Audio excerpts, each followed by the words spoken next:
Hello again. So Unicef is calling on governments across Eastern and Southern Africa to urgently reopen schools. The agency says millions of children are not getting any form of learning. 13 out of 21 countries in the region have already resumed classes. We get you more on this. We're joined by Unicef's James Elder. James, always a pleasure chatting to you. So it is suggested that we are at risk of losing a generation if children do not return to school.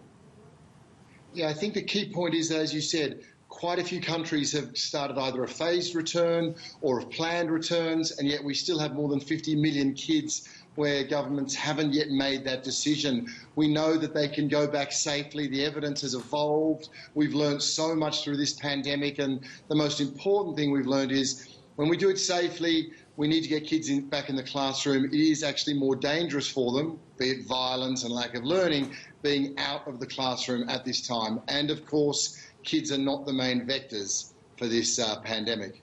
Sure. You're also suggesting that children are more at risk outside of the classroom than actually being at school. Yeah, it's a dark irony. The thing is that, we can do things, we can do phased return in classrooms, we can do some social distancing and so on.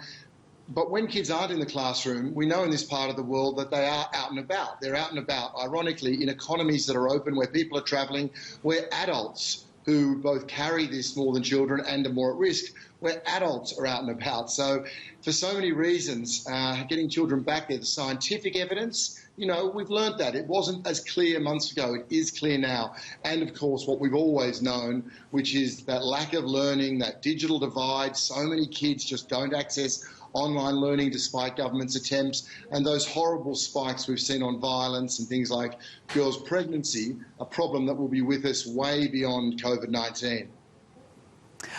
So UNICEF says it is here to support countries and share working practices on how to safely reopen schools. If you can just walk us through some of those.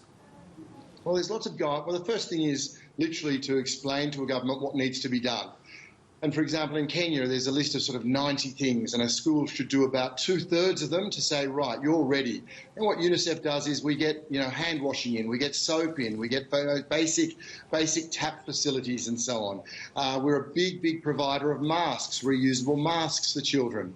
So that basic stuff on water and sanitation and masks and, of course, just general guidelines.